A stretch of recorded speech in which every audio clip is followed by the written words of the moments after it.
Hello ಸ್ನೇಹಿತರೆ, welcome back to my channel. Friends, ಇವತ್ತಿನ ಒಂದು ವಿಡಿಯೋದಲ್ಲಿ ಹೋಟೆಲ್ ಸ್ಟೈಲ್ನಲ್ಲಿ ಉಪ್ಮಾನ ಯಾವ ರೀತಿ ಮಾಡೋದು ಅಂತ ಬಿಟ್ಟು ನೋಡೋಣ ಬನ್ನಿ. ಇಲ್ಲಿ ನಾನು ಸಣ್ಣ ರವೆನ ತೊಗೊಂಡಿದ್ದೀನಿ. ಸಣ್ಣ ರವೆನ 2 ಸ್ಪೂನ್ ತುಪ್ಪ ಹಾಕಿಬಿಟ್ಟು ಹುರಿತಾ ಇದ್ದೀನಿ. ಸೊ ನಿಮ್ಗೆ ಏನಾದರೂ ಟಿಫನ್ ಬಾಕ್ಸ್ಗೆ ಕ್ವಿಕ್ಕಾಗಿ ಮಾಡಬೇಕು ಅಂದರೆ ಈ ರವೆನ ನೀವು ಮೊದಲೇ ಹುರ್ಕೊಂಡು ಇಟ್ಕೊಂಡು ಒಂದು ಏರ್ಟೈಟ್ ಕಂಟೈನರಲ್ಲಿ ಹಾಕಿ ಫ್ರಿಜ್ಜಲ್ಲಿ ಸ್ಟೋರ್ ಮಾಡಿ ಬೇಕಂದಾಗ ತೆಗೆದುಬಿಟ್ಟು ಕ್ವಿಕ್ಕಾಗಿ ನೀವು ಈಸಿಯಾಗಿ ಉಪ್ಮಾನ ರೆಡಿ ಮಾಡ್ಕೋಬೋದು. ಸೊ ನಾನಿಲ್ಲಿ ಸಣ್ಣ ರವೆನ ಲೋ ಫ್ಲೇಮಲ್ಲಿ ಇಟ್ಬಿಟ್ಟು ಚೆನ್ನಾಗಿ ಹುರ್ಕೊಳ್ತಾ ಇದ್ದೀನಿ. ಸೊ ಇಲ್ಲಿ ನಾನು ವೆಜಿಟೇಬಲ್ಸ್ನ ತೊಗೊಂಡಿದ್ದೀನಿ. ಕ್ಯಾರೆಟ್, ಕಾಜು, ಹಾಗೆ ಹಸಿ ಬಟಾಣಿ, ಈರುಳ್ಳಿ, ಟೊಮೆಟೊ, ಕೊತ್ತಂಬರಿ, ಕರಿಬೇವು ಇಷ್ಟನ್ನ ತೊಗೊಂಡಿದ್ದೀನಿ. ನೀವು ಇಲ್ಲಿ ಆಲೂಗಡ್ಡೆ ಕೂಡ ಸೇರಿಸ್ಬೋದು. ನಾನು ಅದನ್ನು ಸ್ಕಿಪ್ ಮಾಡಿದ್ದೀನಿ. ಹಾಗೆ ಕುಕ್ಕರ್ಗೆ ಅಂತ ಹೇಳ್ಬಿಟ್ಟು ಇಲ್ಲಿ ಸ್ವಲ್ಪ ತುಪ್ಪ, ಸ್ವಲ್ಪ ಎಣ್ಣೆ ಹಾಕಿ ಉದ್ದಿನಬೇಳೆ ಹಾಕ್ತಾಯಿದ್ದೀನಿ.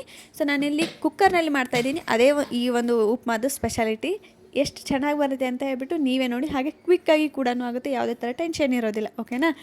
ಸೊ ಇಲ್ಲಿ ಉದ್ದಿನಬೇಳೆ ಹಾಕ್ತಾಯಿದ್ದೀನಿ ಟೇಸ್ಟ್ಗೆ ಅಂತ ಹೇಳ್ಬಿಟ್ಟು. ಉದ್ದಿನಬೇಳೆ ಬೇಕೇ ಅಲ್ವಾ, ಅದ್ರದ್ದು ಒಂದು ಟೇಸ್ಟೇ ಬೇರೆ.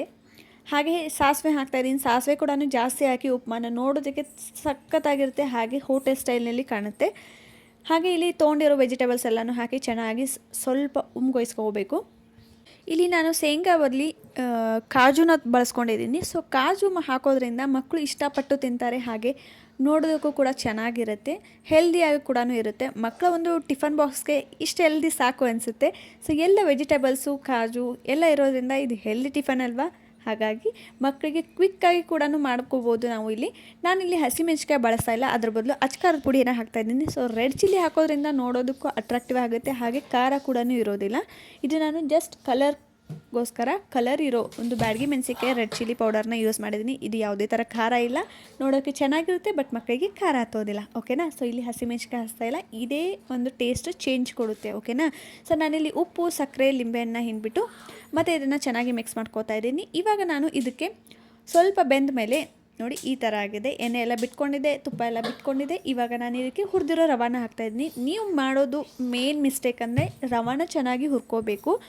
ರವೆ ಒಂದು ಸ್ವಲ್ಪ ಫಸ್ಟು ಡ್ರೈ ಆಗಿ ಹುರಿದ್ಬಿಟ್ಟು ಅದಾದಮೇಲೆ ಅದು ಪಳ್ಳ ಆದ ತಕ್ಷಣ, ಸ್ವಲ್ಪ ದಪ್ಪ ಆದ ತಕ್ಷಣ ಆವಾಗ ಸ್ವಲ್ಪ ತುಪ್ಪನೋ ಎಣ್ಣೆನೋ ಹಾಕಿ ಹುರಿದ್ರೆ ಪರ್ಫೆಕ್ಟಾಗಿ ನಿಮಗೆ ಉಪ್ಪಿಟ್ಟು ಬರುತ್ತೆ. ಇಲ್ಲ ಅಂದರೆ ಹಸಿಯಾಗಿ ಅಂಟಾಗಿ ಇರುತ್ತೆ ಉಪ್ಪಿಟ್ಟು. ಸೊ ಮೇನಾಗಿ ನಾವು ಹುರಿಯೋ ರವೆದ್ರಲ್ಲಿನೇ ಇರುತ್ತೆ. ಓಕೆನಾ? ಸೊ ಇಲ್ಲಿ ನಾನು ರವಕ್ಕೆ ನೀರು ಹಾಕ್ತಾಯಿದ್ದೀನಿ. ನಿಮಗೆ ಎಷ್ಟು ಬೇಕೋ ಅಷ್ಟು ನೋಡಿಕೊಂಡು ನೀರು ಹಾಕ್ಕೊಳ್ಳಿ, ಜಾಸ್ತಿ ಹಾಕಕ್ಕೆ ಹೋಗಬೇಡಿ. ಸ್ವಲ್ಪ ನಿಮಗೆ ಗೊತ್ತಾಗುತ್ತೆ, ಸ್ವಲ್ಪನೇ ನೀರು ಸೇರಿಸ್ಕೊಳ್ಳಿ.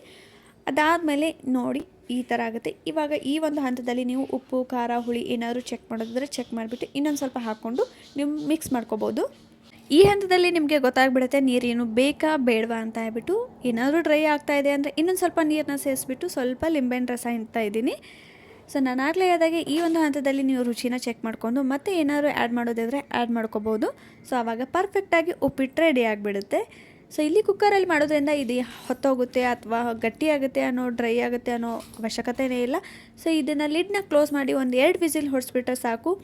ಪರ್ಫೆಕ್ಟಾಗಿ ಹೋಟೆಲ್ ಸ್ಟೈಲಲ್ಲಿ ಸ್ಮೂತಾಗಿ ಮೃದುವಾದ ಒಂದು ಉಪ್ಮಾ ರೆಡಿ ಆಗುತ್ತೆ. ನೀವು ಕೂಡ ಒಂದು ಸತಿ ಟ್ರೈ ಮಾಡಿ ನೋಡಿ, ಹೇಗೆ ಬಂತ ಅಂತ ಹೇಳ್ಬಿಟ್ಟು ಕಮೆಂಟ್ ಸೆಕ್ಷನಲ್ಲಿ ಕಮೆಂಟ್ ಮಾಡಿ. ಓಕೆನಾ? ಹಾಗೆ ನಾವು ಮಾಡೋ ಅಡುಗೆಯಲ್ಲಿ ಉಪ್ಪು ಖಾರ ಅಷ್ಟೇ ಕರೆಕ್ಟ್ ಅಲ್ಲದೇನೆ ನಾವು ನೀಡೋ ರೀತಿ ಕೂಡ ತುಂಬ ಇಂಪಾರ್ಟೆಂಟ್ ಆಗುತ್ತೆ. ನಾವು ಯಾವ ರೀತಿ ಸರ್ವ್ ಮಾಡ್ತೀವಿ ಅಷ್ಟು ಆ ಒಂದು ಅಡುಗೆ ರುಚಿ ಹೆಚ್ಚಾಗುತ್ತೆ.